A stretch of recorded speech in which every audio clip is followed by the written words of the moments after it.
Hello friends, good morning. നമ്മുടെ Kerala TV സീരിയലിലേക്ക് എല്ലാവർക്കും സ്വാഗതം. അങ്ങനെ വിഷ്ണുവിൻ്റെ കൂട്ടുകാരനും കൂടി സത്യം കണ്ടുപിടിക്കാനായിട്ട് ഇറങ്ങിയിരിക്കുക. ഈ ഒരു പോക്ക് നമുക്ക് ഉറപ്പായിട്ടും ഒരു ക്ലൂ കിട്ടാതിരിക്കില്ല എന്ന് കൂട്ടുകാരൻ വിഷ്ണുവിന് ധൈര്യം പറഞ്ഞു കൊടുക്കുന്നു. അപ്പോൾ ഇങ്ങനെ ഇവർ പോകുന്നത് നേരെ നമ്മുടെ ആ തമിഴ്നാട്ടിലേക്കാണ്. ഈ സമയത്ത് ഇതൊന്നും അറിയാതെ നമ്മുടെ കേശു വീടൊക്കെ തുടച്ചാൽ വൃത്തിയാക്കിക്കൊണ്ടിരിക്കുന്നതും കണ്ട് ടീച്ചറമ്മ ഇങ്ങനെ ഇരിക്കാം. എന്നിട്ട് വീണയെ ഫോണിൽ വിളിക്കാനൊക്കെ നോക്കുക കേട്ടോ. അപ്പോൾ ഫോൺ എടുത്ത് വീണയെ വിളിക്കാനും അതുപോലെ തന്നെ നമ്മുടെ മേരിക്കുട്ടി ടീച്ചറെ വിളിക്കാനും ഒക്കെ ഇങ്ങനെ നോക്കിക്കൊണ്ട് അങ്ങനെ ഇരിക്കുന്നു. അപ്പം വീണയെ വിളിച്ചിട്ട് കിട്ടിയില്ല. അത് കഴിഞ്ഞപ്പോഴത്തേക്ക് മേരിക്കുട്ടി ടീച്ചറിനെ ഫോണിൽ വിളിക്കാൻ നോക്കുന്നു. അപ്പോഴേക്കും കേശു ചോദിച്ചു, ടീച്ചർ ഇത് ആരെയാണ് വിളിക്കാൻ നോക്കുന്നത്? ടീച്ചർ ഇങ്ങനെ ഫോണൊക്കെ എടുത്ത് വിളിച്ചാൽ പ്രശ്നമാവില്ലേ എന്ന് ചോദിക്കുമ്പോൾ, എടാ ഞാനിവിടെ ഉള്ളത് എന്നെ അത്രമേൽ ഇഷ്ടപ്പെടുന്നവർക്ക് ചിലർക്ക് അറിയാം, അപ്പോൾ അവരെയാണ് വിളിക്കാൻ നോക്കണതെന്ന് ഇങ്ങനെ പറഞ്ഞു.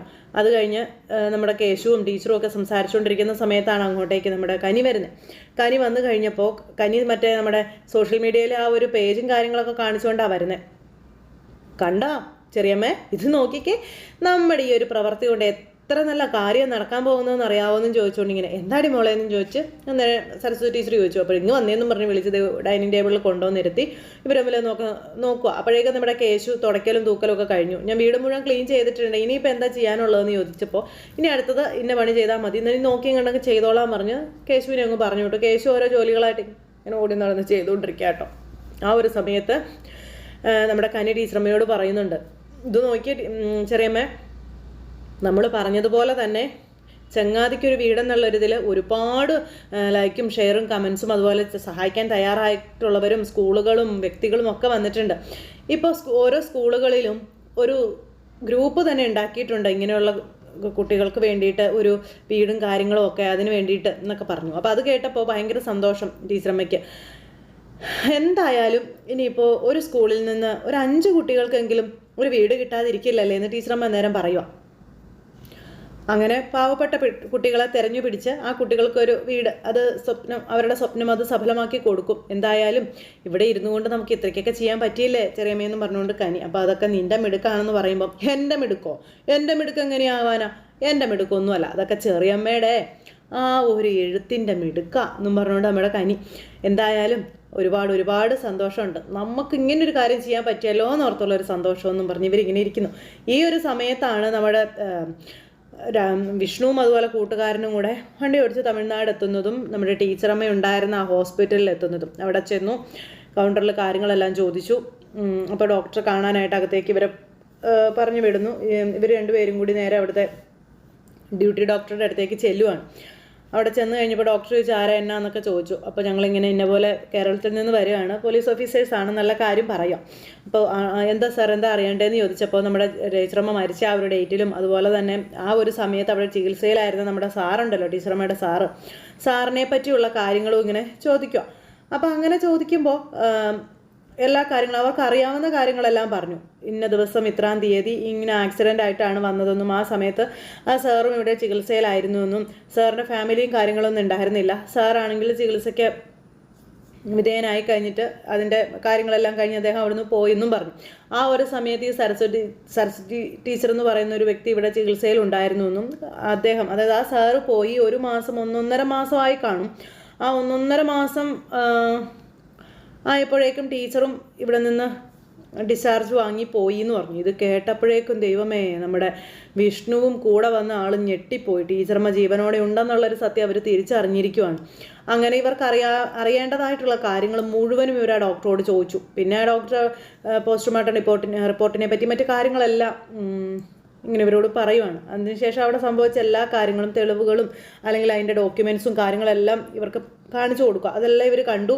എല്ലാം കണ്ട് തൃപ്തിയായി വിഷ്ണുവിനെ. എല്ലാം കണ്ടു കഴിഞ്ഞപ്പോഴത്തേക്കും ഇത് മൊത്തത്തിൽ അതായത് നമ്മുടെ മഹേഷ് കളിച്ചതാണെന്നുള്ള കാര്യം അദ്ദേഹത്തിന് മനസ്സിലായി. അപ്പോൾ ഇതെല്ലാം കേട്ടും കണ്ടും കഴിഞ്ഞപ്പോഴത്തേക്കും ആ ഡോക്ടർ ചോദിച്ചു, എന്താ സാർ എന്തെങ്കിലും പ്രോബ്ലം ഇറക്കുക, എന്തെങ്കിലും പ്രശ്നമുണ്ടോ എന്ന് ചോദിച്ചു. പ്രശ്നമൊന്നുമില്ല, ഞങ്ങളിങ്ങനെ അറിയാൻ വേണ്ടിയിട്ടാണ് വന്നത്. കഴിഞ്ഞ ദിവസം ഇന്ന പോലെ ഒരു സംഭവം ഞങ്ങളുടെ വീട്ടിലുണ്ടായി, അപ്പോൾ ഞങ്ങളിത് അന്വേഷിക്കാൻ വന്നതാണെന്ന് പറഞ്ഞു. അപ്പോൾ ശരി, ഓക്കെ, ഇതെല്ലാം പറഞ്ഞു. അതിനുശേഷം അതിൻ്റെയൊക്കെ കോപ്പി ഒന്ന് എനിക്ക് വേണമെന്നും പറഞ്ഞു. അങ്ങനെ ശരി തരാവുന്ന ഡോക്ടർ ഇങ്ങനെ നമ്മുടെ വിഷ്ണുവിനോട് പറഞ്ഞു. അങ്ങനെ അതെല്ലാം പറഞ്ഞ് വിഷ്ണു ഈ കൂട്ടുകാരനെയും കൂട്ടി അവിടെ നിന്ന് അങ്ങ് ഇറങ്ങിക്കഴിഞ്ഞപ്പോഴത്തേക്കും ഇനിയിപ്പോൾ എന്താ നമ്മൾ ചെയ്യുക സാറേന്ന് ഈ കൂടെ വന്ന ആൾ ചോദിച്ചു. എനിക്കൊരു പിടുത്തവും കിട്ടുന്നില്ലടോ, ഇതിനകത്ത് എന്താ സംഭവിച്ചിരിക്കുന്നതെന്നൊന്നും മനസ്സിലാകുന്നില്ലെന്നും പറഞ്ഞ് ഇങ്ങനെ വിഷ്ണു ഇങ്ങനെ നിൽക്കുക. എന്തായാലും ഇതിനകത്ത് ഒരു കളി നടന്നിട്ടുണ്ടെന്നുള്ള കാര്യം 100% ഉറപ്പാണെന്നും അത് സാർ അറിയാതെ പോയതാണെന്നുള്ള കാര്യവും പറഞ്ഞു കൊടുക്കുക കൂട്ടുകാരൻ. ഇത് ഇലയ്ക്കും മുള്ളിനും കേടില്ലാതെ ഇരു ചെവി അറിയാതെ ഇത് തീർക്കണം. തീർത്തില്ല എന്നുണ്ടെങ്കിൽ മൊത്തത്തിൽ കളി മാറുമെന്നുള്ള കാര്യവും പറഞ്ഞു. അങ്ങനെ അതെല്ലാം പറഞ്ഞ് ഇവരിങ്ങനെ നിൽക്കുമ്പോൾ ഞാൻ എൻ്റെ അളിയനെ ഒന്ന് വിളിക്കട്ടെ എന്ന് പറഞ്ഞു. അപ്പോഴേക്കും പെട്ടെന്ന് വിഷ്ണുവിൻ്റെ മനസ്സിലേക്ക് മഹേഷിൻ്റെ രൂപമാണ് തെളിഞ്ഞു വന്നത്. ഞാൻ അളിയനെ ഒന്ന് വിളിക്കട്ടെ എന്നും പറഞ്ഞു. അപ്പുറം മാറി നിന്ന് മഹേഷിനെ വിളിക്കാം. മഹേഷാണെങ്കിൽ അവിടെ ചിരിയും കളിയും ആട്ടവും പാട്ടും ഒക്കെ ആയിട്ട് ഇങ്ങനെ ഭയങ്കര ഹാപ്പി ആയിട്ട് ഇങ്ങനെ അങ്ങ് പോവാം. അപ്പോൾ പെട്ടെന്ന് തന്നെ അളിയൻ്റെ കോള് കണ്ടപ്പോഴത്തേക്കും ചാടി അളിയാ എന്നും പറഞ്ഞു കോൾ അങ്ങ് എടുത്തു. എന്തെടുക്കുക അളിയാന്ന് മഹേഷിനോട് വിഷ്ണു ചോദിച്ചു. അപ്പം ഞങ്ങളിവിടെ ഇങ്ങനെ ഒരു ക്യാമ്പ് ഫയർ ഒക്കെ ആയിട്ട് ഇങ്ങനെ അങ്ങ് കൂടിയേക്കുമായിരുന്നു എന്നൊക്കെ പറഞ്ഞു. അല്ല അളിയനെന്താ ഇപ്പോൾ വിളിച്ചത്?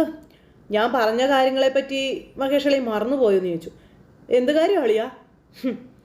ഞാൻ സരസ്വതി ടീച്ചറിനെ പറ്റി പറഞ്ഞതിനെ പറ്റിയാ. അത് ഞാൻ മറക്കുന്നത് എങ്ങനെയാ അളിയാ? പിന്നെ അളിയൻ അതിൻ്റെ പുറകെ പോകില്ലെന്നാണ് ഞാൻ വിചാരിച്ചതെന്ന് പറയുമ്പം അങ്ങനെ എനിക്ക് പുറകെ പോകാതിരിക്കാൻ പറ്റുമോ അളിയാന്ന് വിഷ്ണു ഈ മഹേഷിനോട് ചോദിക്കുക. എന്തായാലും ഞാനിപ്പോൾ ഉള്ളത് അന്ന് അളിയൻ വന്ന് ബോഡി കണ്ട് ഉറപ്പ് വരുത്തിയ ആ ഹോസ്പിറ്റലിലാണെന്നും അവിടെ നിന്നും അതുപോലെ തന്നെ മറ്റു സ്ഥലങ്ങളിലൂടെയും പോയി കാര്യങ്ങളെല്ലാം ഏകദേശമൊക്കെ ഒന്ന് കണ്ടു പഠിച്ചു വന്നിട്ടുണ്ട്. അപ്പോൾ അന്ന് അളിയൻ അവിടെ കൊണ്ടുവന്നത് സരസ്വതി ടീച്ചറുടെ ബോഡി തന്നെയാണെന്ന് അളിയന് 100% ഉറപ്പുണ്ടല്ലോ അല്ലേ? അത് പിന്നെ ഞാൻ അളിയനോട് കാര്യങ്ങളെല്ലാം പറഞ്ഞതല്ലായിരുന്നോ? പിന്നെ അളിയൻ എന്തിനാ വീണ്ടും എന്നോട് ഇങ്ങനെ ചോദിക്കുന്നതെന്ന് ചോദിച്ച് മഹേഷ് ഇങ്ങനെ ചോദിക്കാം. വെട്ടി വേർക്കാണ് മഹേഷ് അവിടെ നിന്നിട്ട്. എന്തായാലും മരിച്ച ആള് സരസ്വതി ടീച്ചർ അല്ല എന്നും പറഞ്ഞാണ് ആ തമിഴ്നാട് സംഘം അവിടെ വന്ന് ചാടിയത്. ഇനിയിപ്പോൾ അവർ പറയുന്നത് പോലെ മരിച്ച് നമ്മൾ അടക്കം ചെയ്തത് സരസ്വതി ടീച്ചർ അല്ല എന്നുണ്ടെങ്കിൽ സരസ്വതി ടീച്ചർ എവിടെയെങ്കിലും ജീവനോടെ ഉണ്ടായിരിക്കുമല്ലോ, ഇല്ല അളിയാ എന്ന് വിഷ്ണു. അപ്പോൾ അളിയൻ എന്താ ഉദ്ദേശിക്കുന്നത്? അളിയൻ എന്താ പറഞ്ഞു വരുന്നതെന്ന് മഹേഷ് ചോദിച്ചു. അല്ല സരസ്വതി ടീച്ചർ മരിച്ചിട്ടില്ല എന്നതാണ് ഇപ്പം മൊത്തത്തിലൊരു സംസാരവും കാര്യങ്ങളും. അപ്പോൾ പിന്നെ മരിച്ചു എന്ന് നമ്മൾ കരുതുന്ന സരസ്വതി ടീച്ചർ എവിടെയായിരിക്കും? അതിനെപ്പറ്റി അളിയന് വല്ല ധാരണയുണ്ടോ എന്ന് ചോദിച്ചപ്പോൾ അളിയൻ എന്താ ഇങ്ങനെയൊക്കെ പറയുന്നത്? എനിക്ക് ധാരണയുണ്ടാവാനോ? ഞാനെങ്ങനെയാ? ശരി എന്തായാലും അളിയൻ ഇനി ഒരുപാട് ടെൻഷൻ അടിക്കണ്ട. വരുന്ന വഴികളിൽ ടെൻഷൻ അടിക്കാനുള്ളതല്ലേ, നമുക്ക് നോക്കാം. എന്തായാലും ഇതിൻ്റെ പിന്നാലെ ഞാൻ ഇറങ്ങാൻ പോവുക. കാരണം സരസ്വതി ടീച്ചർ ഇപ്പോൾ എവിടെയാണ് നിലവിലുള്ളതെന്ന് എനിക്ക് കണ്ടുപിടിക്കണമെന്നും പറഞ്ഞുകൊണ്ട് നമ്മുടെ വിഷ്ണു ഫോണങ്ങ് കട്ട് ചെയ്തു. പിന്നെ മഹേഷിന് ഇരിക്കാൻ പൊറുതിയില്ല. മഹേഷ് അവിടെ കിടന്ന് അങ്ങോട്ട് ഓടണോ ഇങ്ങോട്ട് ഓടണോ, ഇരിക്കണോ നിൽക്കണോ ചാടണോ ഓടണോ എന്നുള്ള ടെൻഷനിൽ ഇങ്ങനെ നിൽക്കുക. ഈ സമയത്ത് എന്താണ് അളിയൻ പറഞ്ഞതെന്ന് കൂട്ടുകാരൻ സാറ് നമ്മുടെ വിഷ്ണുവിനോട് ചോദിച്ചപ്പോൾ എന്തൊക്കെയോ തിരുമറികൾ നടന്നിട്ടുണ്ട്, അത് ഉറപ്പാടോ? ഇതിനകത്ത് എന്താണ് സംഭവിച്ചിരിക്കുന്നതെന്നും ആരോടാണ് കള്ളം കാണിക്കുന്നതെന്നും കള്ളം പറയുന്നതെന്നും നമുക്ക് കണ്ടെത്തണം. അതുപോലെ തന്നെ സരസ്വതി ടീച്ചർ ജീവിച്ചിരിപ്പുണ്ടെങ്കിൽ ഇപ്പോഴെവിടെയാണെന്നും നമുക്ക് കണ്ടെത്തിയേ പറ്റുള്ളൂ എന്നും പറഞ്ഞ് ഇങ്ങനെ ഇവർ, അതായത് വിഷ്ണു സരസ്വതി ടീച്ചറെ കണ്ടുപിടിക്കാനായിട്ട് ഒരുങ്ങുക. ഈ സമയത്ത് മഹേഷ് ആണെങ്കിൽ വെട്ടി വേർത്തുകൊണ്ട് നേരെ രാധയുടെ അടുത്തേക്ക് ചെന്നു. അപ്പോൾ രാധയാണെങ്കിൽ അവിടെ ഭയങ്കര ഡാൻസും പാട്ടൊക്കെ ആയിട്ട് നിൽക്കുക. ചേച്ചി എന്ന് പറഞ്ഞ് ഇങ്ങനെ വിളിച്ചു. ചേച്ചി അന്നേരം എന്നാടാന്ന് ചോദിച്ചു. ഇങ്ങ് വന്നേന്നും പറഞ്ഞ് വിളിച്ച് രണ്ടും കൂടെ മാറി നിന്ന് സംസാരിക്കുന്നു.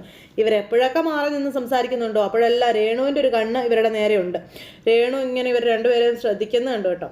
ശ്രദ്ധിച്ചാൽ എന്നേലും ആട്ടേന്നും പറഞ്ഞുകൊണ്ട് രേണു അങ്ങനെ നിൽക്കാറേ ഉള്ളൂ. അങ്ങനെ ചേച്ചി അനിയനും കൂടെ അപ്പുറം മാറി നിന്ന് സംസാരിക്കും. നീ എന്താണെന്ന് വെച്ചാൽ കാര്യം പറയാൻ പറഞ്ഞു. ചേച്ചി എല്ലാം കൈവിട്ട് പോയി, എല്ലാം കയ്യിൽ നിന്ന് പോയെന്ന് പറഞ്ഞു. കയ്യിൽ നിന്ന് പോവേ, നീ എന്തായി പറയണേ? അത് പിന്നെ എന്നെ ഇപ്പോൾ അളിയനാ വിളിച്ചത്. വിഷ്ണുവിൻ്റെ എന്താ പറഞ്ഞേ? അളിയനെ തമിഴ്നാട്ടിൽ പോയിരുന്നു. അന്ന് അമ്മയുടെ ബോഡി കണ്ട ഹോസ്പിറ്റലും അവിടെയൊക്കെ പോയി എല്ലാം അന്വേഷിച്ചെന്നാണ് പറഞ്ഞത്. എന്നിട്ട് അളിയൻ എന്നോടൊരു ചോദ്യം, അന്ന് മരിച്ചത് അമ്മയല്ല എന്നുണ്ടെങ്കിൽ അമ്മ എവിടെയായിരിക്കുമെന്ന്, അത് കണ്ടുപിടിക്കേണ്ട അളിയാന്നൊരു ചോദ്യം. നമ്മളിനി എന്ത് ചെയ്യും ചേച്ചി? നമ്മുടെ കയ്യിൽ നിന്നെല്ലാം പോയെന്നാണ് തോന്നണത്. വിഷ്ണുവേട്ടനെങ്ങാനും ഇത് കണ്ടുപിടിച്ച് സത്യം പുറത്ത് കൊണ്ടുവന്ന നമ്മുടെ കാര്യം കൊട്ട പുകയാ ചേച്ചി, അത് ഓർക്കണം. നീ ഇങ്ങനെ പറഞ്ഞു പേടിപ്പിക്കാതെടാ. ഇനി പേടിപ്പിക്കുന്നതല്ല, സംഭവിക്കാൻ പോകുന്ന കാര്യമാണ് ഞാൻ പറഞ്ഞത്. എല്ലാം അവസാനിച്ച് ചേച്ചി, നമ്മളുടെ എല്ലാ സന്തോഷങ്ങളും അവസാനിപ്പിച്ചു. ഇനി ആര് ജയിലിൽ കിടക്കും, ആരെന്ത് ചെയ്യേണ്ടി വരുമെന്ന് മാത്രം അറിഞ്ഞാൽ മതി എന്നൊക്കെ പറഞ്ഞുകൊണ്ട് ഈ മഹേഷ് അവിടെ കിടന്ന് ഇങ്ങനെ വെപ്രാളം കൂട്ടും. അപ്പോൾ ഇതെല്ലാം രേണു ശ്രദ്ധിക്കുന്നുണ്ട് കേട്ടോ. അപ്പോൾ ഇവർക്ക് തമ്മിൽ എന്തോ പ്രശ്നമുണ്ടെന്നുള്ളത് രേണുവിന് വളരെ വ്യക്തമായിട്ട് മനസ്സിലായി. രേണു വന്നിട്ട് ഇവരെ ശ്രദ്ധിച്ചുകൊണ്ട് തന്നെ ഇരിക്കാം. ആ ഒരു സമയത്ത് ഇനിയിപ്പോൾ നമ്മൾ ഇവിടെ നിൽക്കണോ അതേ നമ്മൾ പോകണമെന്നൊക്കെയാണ് രാധയുടെ ചോദ്യം. നമുക്ക് പോവേണ്ടി വരുമെന്നാ തോന്നണേ എന്നും പറഞ്ഞു മഹേഷ്. അങ്ങനെ ഇവരവിടെ കിടന്ന് പേടിച്ച് വിറച്ച് അവരുടെ ആ ഒരു മൂഡ് മൊത്തത്തിൽ പോയി നിൽക്കുമ്പോൾ ഇവിടെ ടീച്ചറമ്മ കഥയൊന്നും അറിയാതെ ഭയങ്കര സന്തോഷത്തിലാണ്. കനിയും കേശുവും ടീച്ചറമ്മയും കൂടി ആടി പാടി ഉല്ലസിച്ച ഭക്ഷണമൊക്കെ ഉണ്ടാക്കി കഴിച്ച് വീട്ടുപണിയൊക്കെ ചെയ്ത് നല്ല സന്തോഷത്തോടെ ഇവരിങ്ങനെ നിൽക്കുക കേട്ടോ. എന്തായാലും അധികം നാളൊന്നും ഇനിയിപ്പോൾ ഈ സന്തോഷം ഉണ്ടാവില്ല. നമ്മുടെ ടീച്ചറമ്മയ്ക്ക് പിടി വീണ് കഴിഞ്ഞു.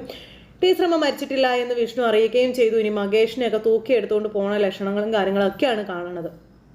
അപ്പോൾ എല്ലാവരും കാത്തിരുന്ന് കാണണേ. എല്ലാവർക്കും നല്ലൊരു ദിവസം ആശംസിക്കാം കേട്ടോ. നന്ദി.